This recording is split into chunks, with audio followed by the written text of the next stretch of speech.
има некои работи во животот кои што некој наш ближен ги има доживеано, ги има искусено од прва рака на своја кожа и ќе ни исподели дека, пример се, отишол некој што го познавам на одредено место и ни вика, леле, мора да отидеш на тоа место да видиш колку е убаво. Или отишол некој пробал храна во некој ресторан или во некој место каде ќе се продава храна и ќе рече, знаеш што, таму и таму прават преубава храна. Или вие што сте по кафе да ќе речат какво кафе прават на тоа место, значи не знам, мора да го пробаш.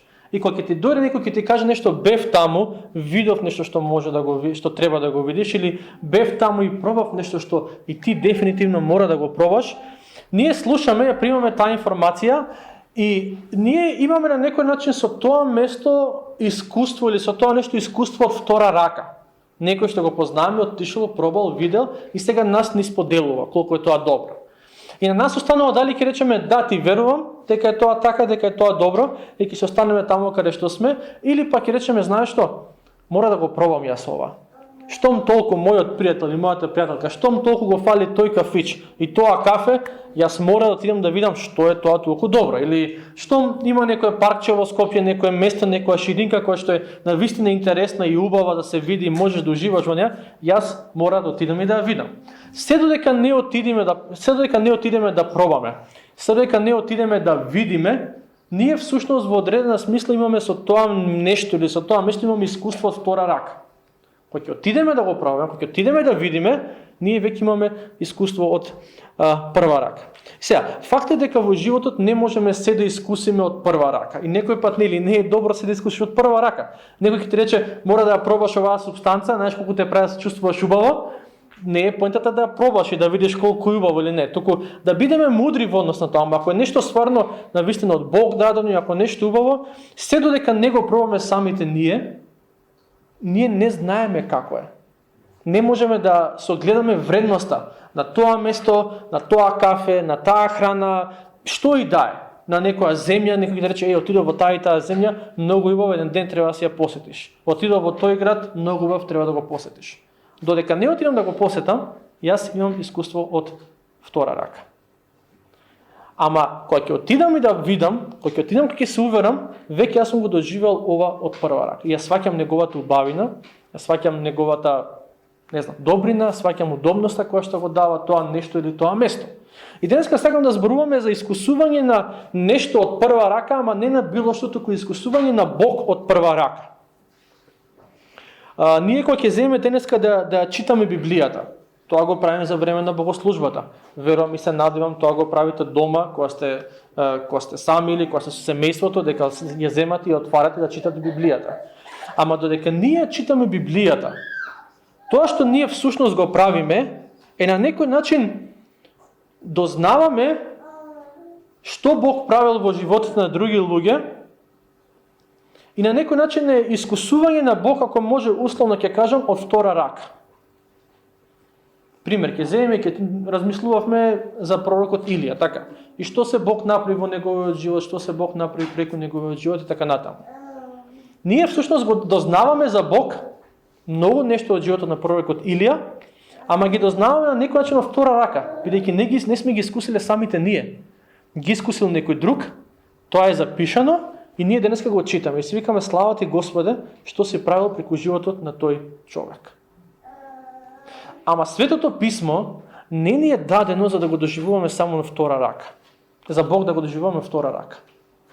Светото писмо е еден извештај за тоа што Бог правил во животите на другите луѓе, ама никој пат не треба само да не остави со како интересно Бог действувал во животот на Илија.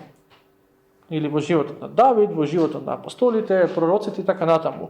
Току верувам, правилниот начин на читањето на писмото е пристапуваме со добре, јас добивам извештај од втора рака на некој начин за каков е Бог, за што Бог прави, ама тоа треба да ме поттикне да го барам денес и тука во мојот живот. Како што кога некој пријател или пријателка ќе ти каже, тоа место е убаво, треба да го посетиш, поентата е оди и сам ти увери се.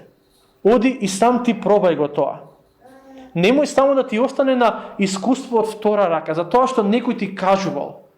Туку тоа што другиот ти го кажал, нека ти биде поттик и охрабрување ти речеш, да, Јас стварно сакам од прва рака да го доживеам тоа. Тоа што нас денеска Библијата ни го кажува за Бог е како Бог действувал низ историјата илјадници години, ама никој пат не треба да не остави со денеска знам што Бог направи во животот на апостол Павле. Да си затворам Библијата и да си продолжам. Туку, Господе, како што ти си действувал во неговиот живот, тоа го дознам некој, че тоа ти искусувам од втора рака, од тој извештај, ај действувај во мојот живот. Како што апостолот Павле можеше да каже, преку мојата слабост се покажува Божјата сила, јас имам две опции кои ќе прочитам тој стих денеска. Едната опција е да речам, леле колку убаво му било на Павле. Божјата сила се пројавувала преку неговата слабост. Тоа е едната опција и другата опција да речам, Господе, во оваа област од мојот живот јас моментално чувствувам слабост. Ненаспана сум, болен сум, болна сум, засекиран сум, ред други работи. Таа е мојата слабост. И јас те молам, како што ти во животот на апостолот Павле се пројави, така да се пројавиш и во оваа моја слабост. Ама тоа е моментот од вера во на некој начин ќе наречам вера од втора рака. Јас верувам за што Бог направил за другиот, до моментот да се премости тој да биде вера од прва рака, кај што јас ќе го барам Бог денес и тука. И кога зборуваме за вера од втора рака и за вера од прва рака, вера од втора рака е да ги дефинирам барем на кратко тие работи. Вера од втора рака е кога јас имам познавање на Бог и го имам на некој начин искусено Бог, ама преку туѓото искуство, преку туѓото доживување, преку тоа што сум го слушнал за Него. И таквото познавање, таквата вера во Бог секој пат ќе има ограничувања.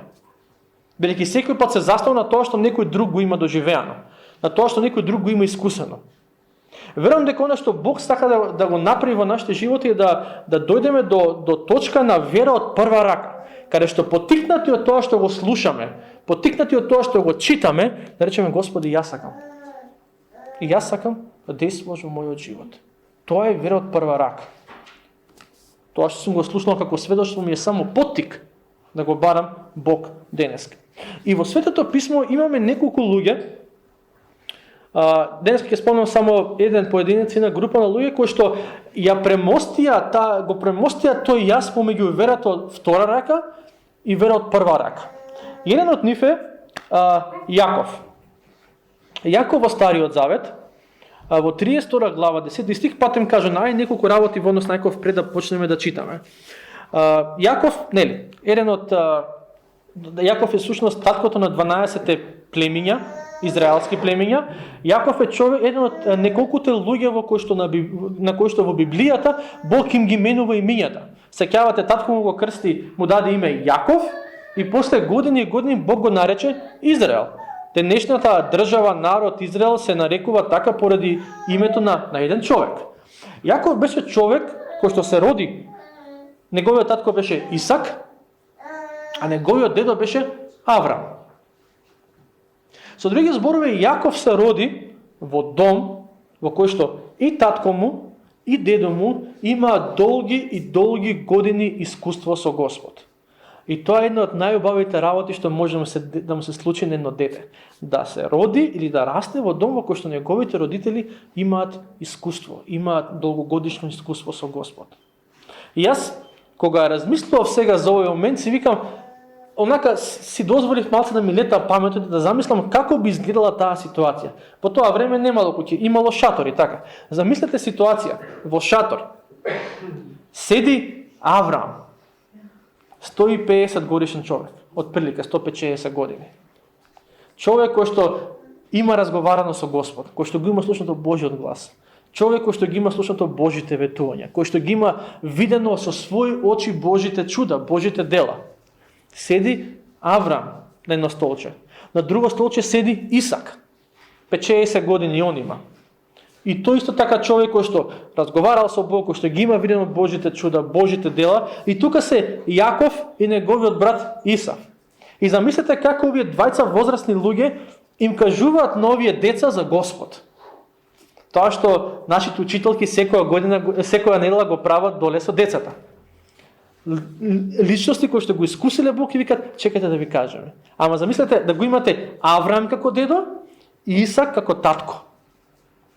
и да ви кажуваат што се Бог направил во нивните животи. Да го имаш Авраам за дедо и дедото ти каже, татко ти го добивме кога имав 100 години.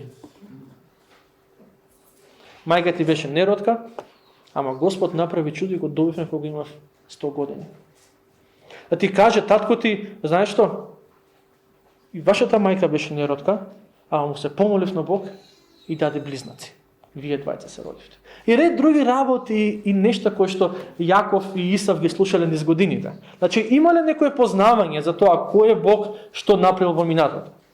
Ама интересната работа е, ви реков да отворите во Битие или Создавање 32 глава, 10 стих. Интересно е што во одреден период од неговиот живот помеѓу Јаков и помеѓу Бог имаше одредена дистанца. И таа покрај другото се прикажуваше во начинот на кој што Јаков му се обраќа на Бог и во начинот на кој што Јаков го живее својот живот.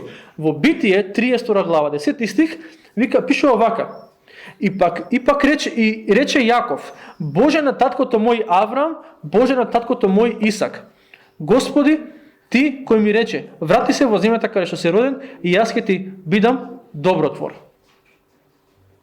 Забележувате ли како и Јаков му се обраќа на Господ? Боже на таткото мој Авраам, Боже на таткото мој Исак. Не го нарекува мој Господе.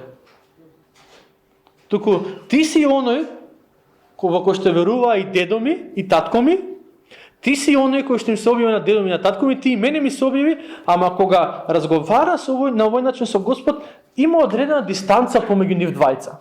Не го нарекува мој Господе. Туку ти си Богот на татко ми, ти си Богот на дедо ми и јас сега разговарам со тебе.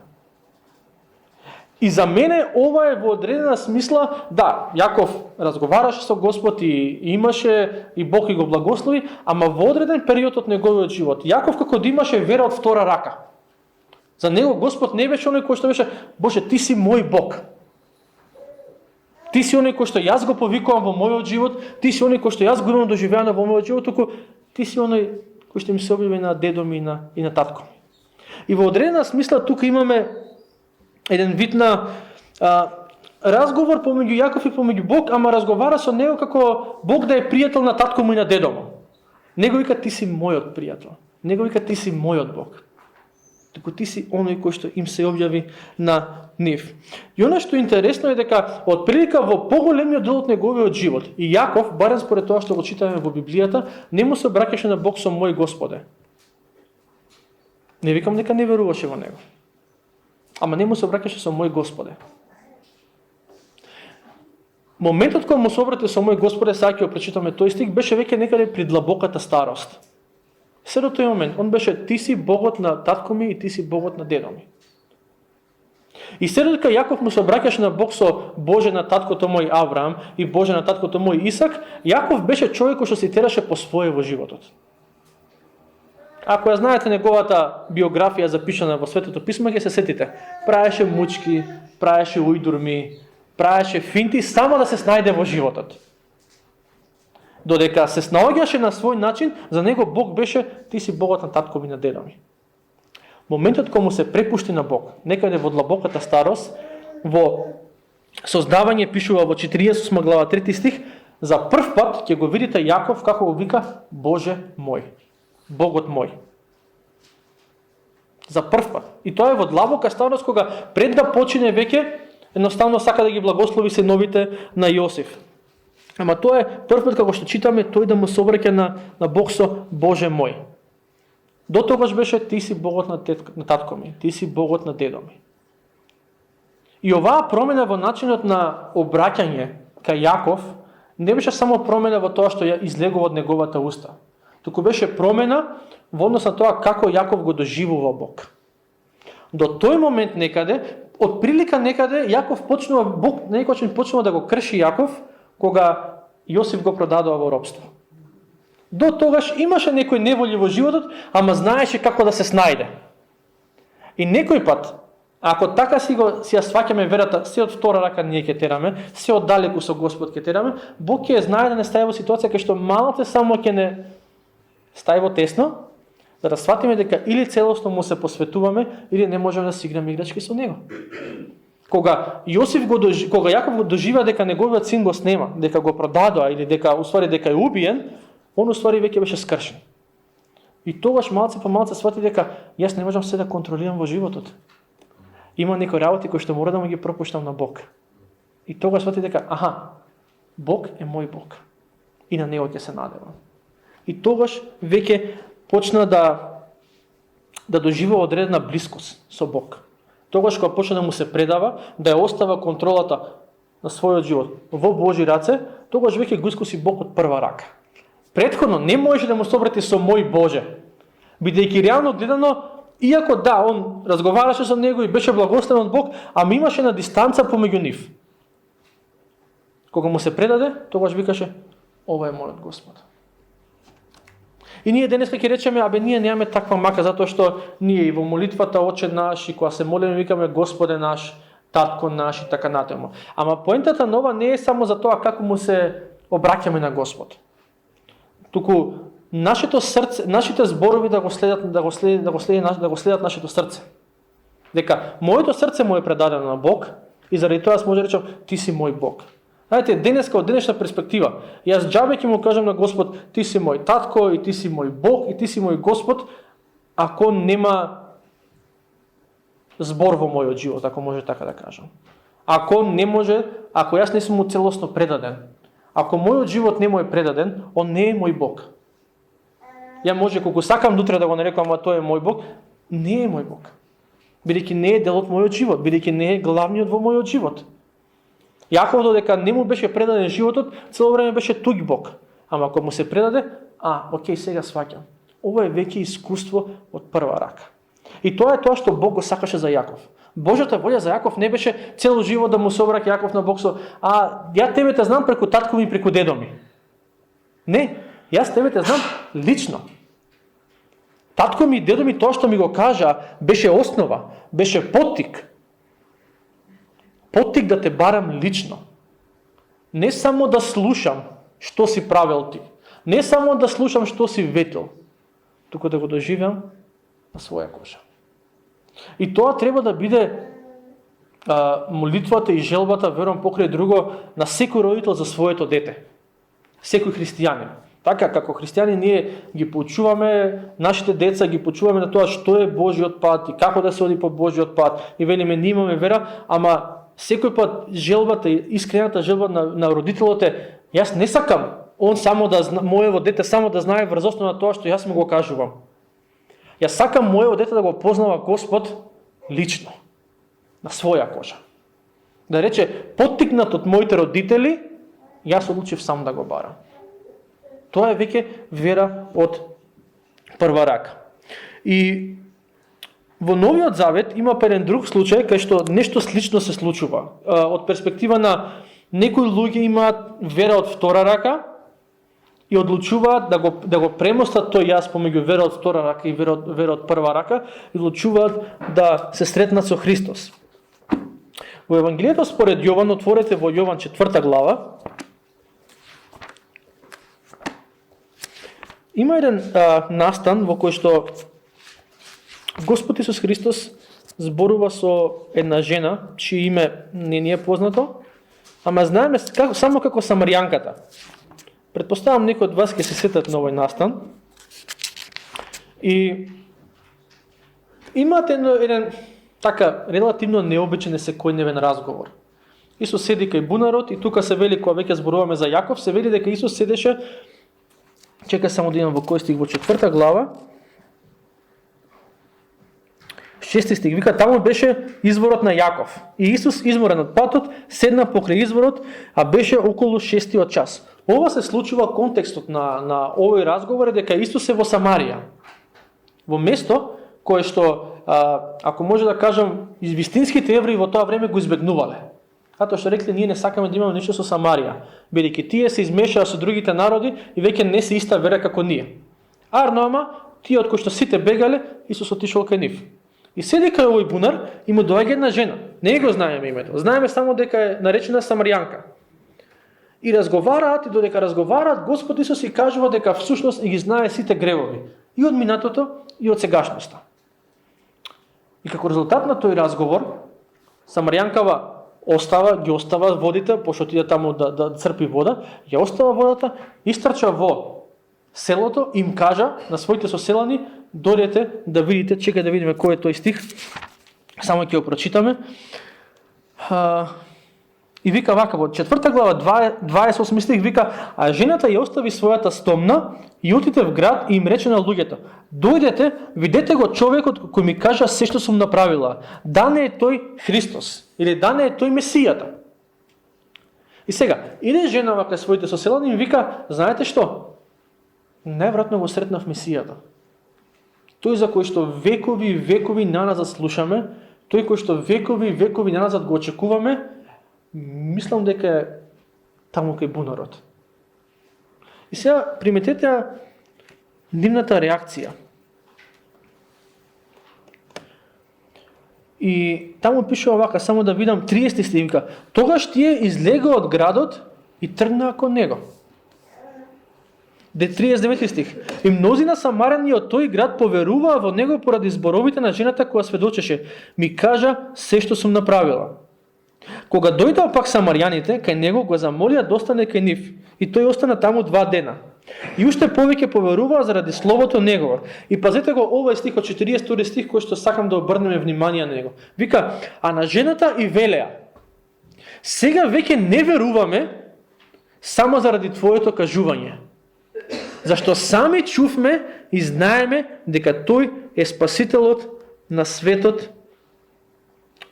Христос. Значи женава има средба со Христос, со Месијата, со спасителот на светот. И да им кажува на луѓето од незиното село, град, тука град пишува дека, им кажува луѓе, најверојатно се сретнав со Христос. И он има опција да речат, ајбе шетај таму, не ти веруваме. Има опција да речат, еј, супер, баш ни е мило, ти веруваме дека е така. И третата опција беше, а да станеме ние да видиме. Да станеме да отидеме да се сретнеме со овој човек и да видиме дали стварно е тој Христос. Ако и рече на жената, не ти веруваме, ќе изгубеа многу. Премногу ќе изгубеа. Ако рече на жената, ти веруваме супер, пак ќе изгубеа многу. Тоа ќе беше за нив вера од втора рака.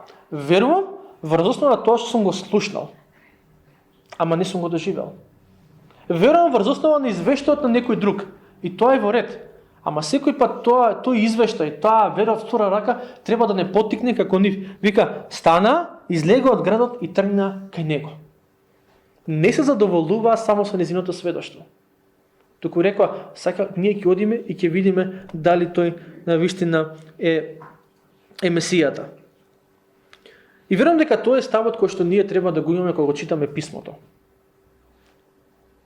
Како што самарјанката отиде им кажа на своите пријатели, непријатели, кои да на сите им кажа што ги сретна, го сретнав Месијата, Светото писмо ни сведочи за Бог. Еве каков е Бог? Еве го Бог. Ние може да речеме, леле колку е убаво тоа, и да си продолжиме по старо, или може да го следиме примерот на самарјаните кои што рекоа, сакаме да видиме.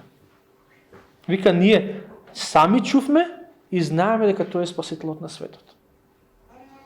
Добро е со вера да пристапиме на ова сведоштво. Далеко, не викам дека не треба да му веруваме, далеко од тоа. Ова е сведоштвото за Бог. Како што самарјанката им сведочеше за Христос, така Светото писмо нас ни сведочи за Бог. Ама ова е искуство, ова е нешто што некој друг го доживел. И ако само се потпреме на тоа, а не побараме, Господе, ти направи го тоа и во мојот живот, тоа што го читам тука како реалност, сакам да биде тука како реалност, ние ќе си имаме вера од втора рака. Ќе ни бидат интересни библиските приказни, ќе ни бидат интересни библиските доктрини, се што поучи во Библијата, ама ќе има еден мост кој што нема да биде еден јас кој што нема да биде премостен помеѓу нас и помеѓу Бог. И пак може да се бидеме христијани, пак да се доаѓаме во црква, и кога слушнеме проповед да ни биде интересна проповета, ама ќе има нешто што ќе недостасува. Самарјаните ако не отидеа да се сретнат со Христос, ќе имаше нешто што недостасува во нивните животи. Ќе пропуштаа многу голема шанса да го сретнат Месијата лице в лице. Сетете се на Илија и на Елисеј. Пред Бог да го земе Илија, сеќавате со огнени кочи и така натаму, Илија му рече на Елисеј, барај што сакаш и ќе ти дадам. И желбата на Елисеј беше, духот што е во тебе, сакам да биде двојно во мене. Со други збори, како што Светиот Дух действува мокно во тебе, јас сакам дупло повеќе во мене да действува. И сега, оно што е очигледно од тој стих е дека на луѓето околу Илија им беше јасно дека Божиот Дух е во него. Им беше јасно дека Бог действува во овој човек. Елисеј го виде тоа. Ама Елисеј не се задоволи со искуство од втора рака. Елисеј не се задоволи со, ја познам еден човек преку кој што Бог мокно делува. И? Не, он викаше, јас сакам да бидам човек преку кој што Бог мокно делува. Јас познавам за нас денеска, јас познавам еден лик од Библијата, какви работи Бог правил во неговиот живот, значи, немам коментар. Тоа е искуство од втора рака. Она што Бог сака да направи во нашиот живот, да дојдеме да речеме какви работи Бог прави во мојот живот, просто не се верува. Не како момент на пофалба, туку како момент на јас го доживувам Бог во мојот живот. Го барам врз основа на тоа што го читам во Светото Писмо. Знаете кои луѓе сакаат веруваат втора рака во Стариот Завет? Кога Мојсей ги извади израелците од Египет и сеќавате ги шеташе низ пустината, ги водеше низ пустината. И кога дојде кај планината Синај, се сеќавате ли имаше еден момент, тука го имам запишано, Излез 20 глава 19 стих.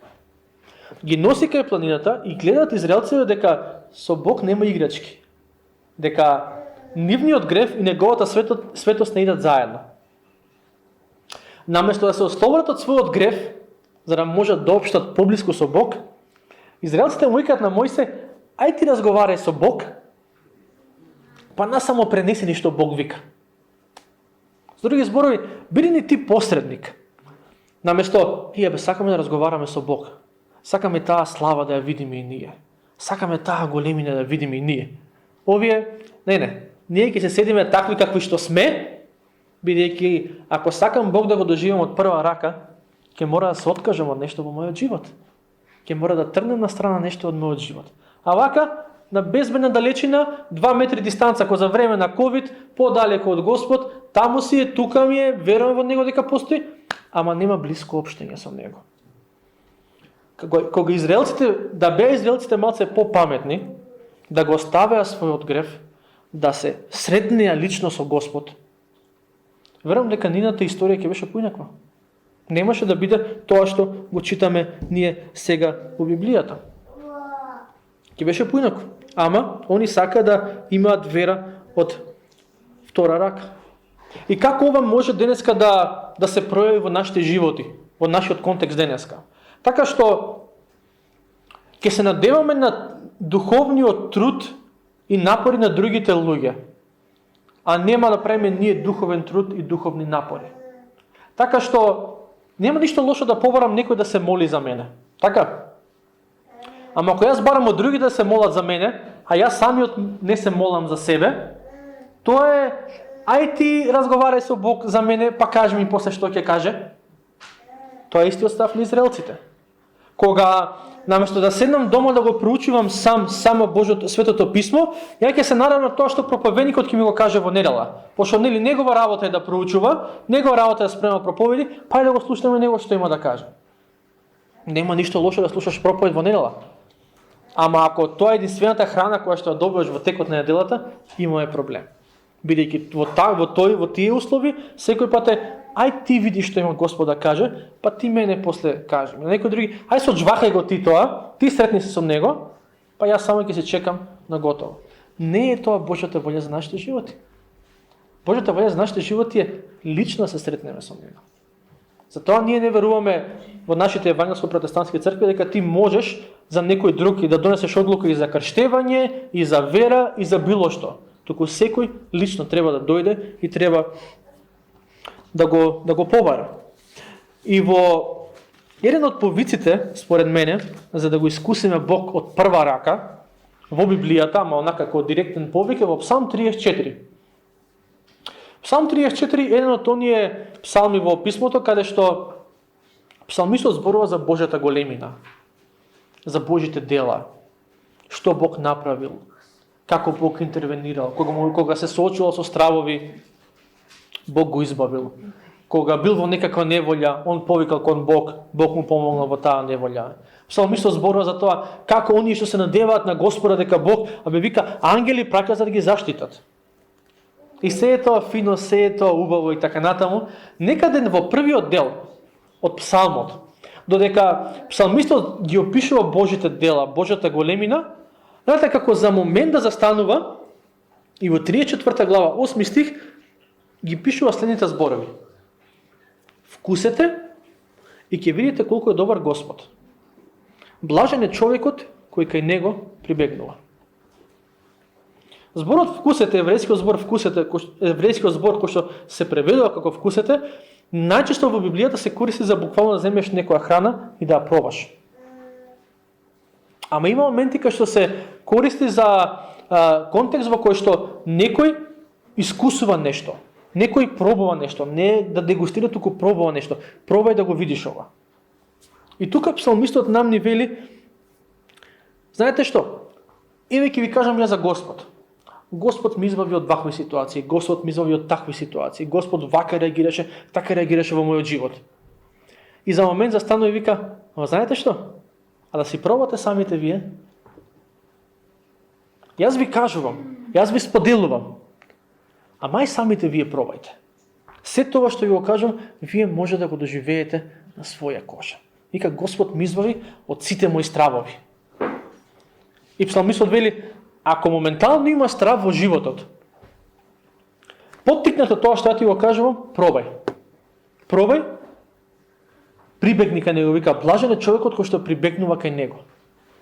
Не повикува да го премостиме тој јас помеѓу вера од втора рака, јас слушнав за Давид и како Бог му помогна на Давид, јас слушнав за Давид и поттикнато тоа го побара Бог и нема сега само Давид сведоштво, имам и јас сведоштво, дека Бог ми извади од моите стравови.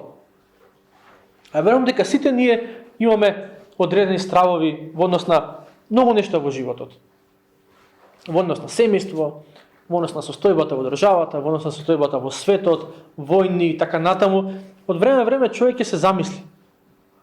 И Давид вели, вкусете и ќе видите. Јас ви кажам дека Бог ми избави од стравовите, ама ако имаш ти страв, дојди кај Бог.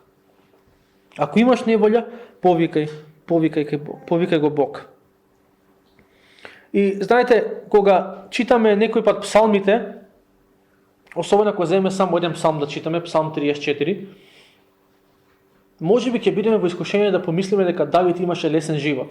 Давид цар. Цар земал да ми пишува песни.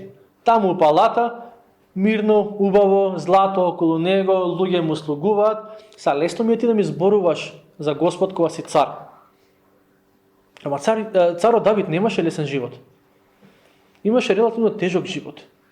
Кога вели Бог ми избави од сите мои стравови, он покрај другото може би мисли на тоа дека кога син ми се крена против мене да ме убие, Бог ми избави. Кога Саул ме гонеше и го бараше мојот живот, Бог ми избави. Вика, Бог ги пушта, ги праќа своите ангели да ги заштитуваат оние кои што му веруваат. Значи не стана збор за човек кој што само се седел во мека фотелја и пишувал песни.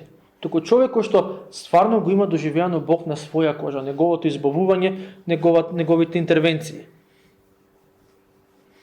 И ова не се однесува само на Псалм 34. Ја верувам дека Светиот Дух е еден предизвик. Следен пат кога ќе читате Библијата, имајте го овој стих на ум. Пробајте и ќе видите колку е добар Господ. Блажен е човек кој кај него прибегнува. Следен пат кога ќе читаш Библијата, имај си го овој стих на памет. И што и да прочиташ, ако ти е потребно тоа што го читаш во текстот, рече Господе, сакам јас да пробам. Сакам со вера во тебе да пробам и да видам како ти може да го направиш во мојот живот. Јас слушам дека избавуваш од стравови, јас слушам дека даваш сила против гревот, против искушенијата, против пороците, јас слушам дека ти даваш сила да простам на тој што ме повредил, јас слушам дека ти даваш радост, дека ти даваш мир и спокој. Јас овие работи, Господи, не ги гледам во мојот живот. Ама сакам да пробам и сакам да видам. Ветувањето е пробајте и ќе видите. Кој не пробал, нели, нема да види. Тоа е сосема нормално. И може би предпоставам дека некој пат тоа е маката во нашите животи. Не дека Бог не сака да ни даде некој духовен благослов, туку дека ние не пробуваме. Нека не пробуваме да му се посветиме. Дека повеќе пробуваме со наши сили и со наша мудрост да завршиме некои работи. И затоа се викаме, па нема мир бе. Па нема мир бидејќи не се водам според Божиот збор. Кога се водам според Божиот збор, Бог ми го даде неговиот мир. Пример, Давид во 21 псалм вели: Господ е мој пастир, ништо нема да ми недостасува. Кога јас денеска го читам тоа, кога ти денеска го читаш тоа е на некој начин искусување на Бог од втора рака. Тоа е сведоштвото на Давид. Прашањето дали ќе биде моје сведоштво. Така? Кога, например, имаме сведоштвото на Аврам. Сведоштвото на Аврам е дека Бог обезбедува се што ни е потребно. Сеќавате кога Аврам го жртвуваше својот син? Го жртвуваше својот син и Бог му рече не го жртвувај својот син, еве ти го овенот. И таму Аврам го нарече Бог Јахве Ире, Бог кој обезбедува. Со други збори, тоа што ми е потребно во моментот, Бог го дава. Тоа е сведоштвото на Аврам. Прашањето е дали ќе биде твое и моје сведоштво денеска. Дали ќе го премостиме тоа јас помеѓу слушам за тоа и го имам доживеано тоа. Кога Бог му даде на Јосиф мудрост како да носи одлуки за да го спаси Египет во тоа време од глад, на некој начин Бог му даде на Јосиф мудрост како да носи одлуки на работното место. Ние денеска може да дојдеме кај Бог и да речеме: Господе, како што ти му даде на Јосиф мудрост, сакам и да ми дадеш мудрост. И јас имам таква и таква ситуација на работното место и стварно не знам како ќе ја решам. Ама слушам дека Јосиф има доживеано тоа, слушам дека ти интервенираш во неговиот живот, јас барам да интервенираш и во мојот живот. Тога се премостува јазот помеѓу вера од втора рака и вера од прва рака. Тога се премостува јазот помеѓу јас го познавам Бог преку животите на другите луѓе, јас го познавам Бог лично. Сетете се на Јаков. Јаков вика: ти си Богот на татко ми и на дедо ми. Како те знам јас? Преку тоа што си го правил во нивните животи. И Бог вика: не е тоа се што имам јас за тебе. Не е тоа, Бог ни вели, не е тоа се што имам јас за тебе, тоа само ти да читаш Библијата. Туку тоа што го пишува тука, јас сакам да направам да биде реалност и во твојот живот. И повикот на цар Давид, вкусете и ќе видите колку е добар Господ, важи за нас денес. Рече се 3000 години подоцна, важи и за нас денес. И прашањето за нас денеска е: што е тоа за кое што Бог тебе те повикува денеска да вкусиш, да пробаш, да му се посветиш, да му се предадеш и да видиш дека е добар? Има ли некоја област, некоја сфера од твојот живот кај што си велиш: знаеш што, во однос на оваа работа, читам во писмото, слушам проповеди, ама некако не се вклопува со мојот живот. И писмото вели: пробај да му се предадеш на Бог. Пробај да доеш кај Бог со молитва, со вера да речеш: Боже, ова ти го предавам тебе. Како што сакаш ти, така ќе правам. И ако го направиме тоа, верувам дека нема само да имаме сведоштва, нема само да слушаме сведоштва што Бог правил во животите на луѓе пред 2000, 3000, 4000 години, туку ќе имаме сведоштво за тоа што Бог прави денес. Тука, помеѓу нас. Давид вели: зашто и да станува збор, пробај и ќе видиш дека Господ е добар.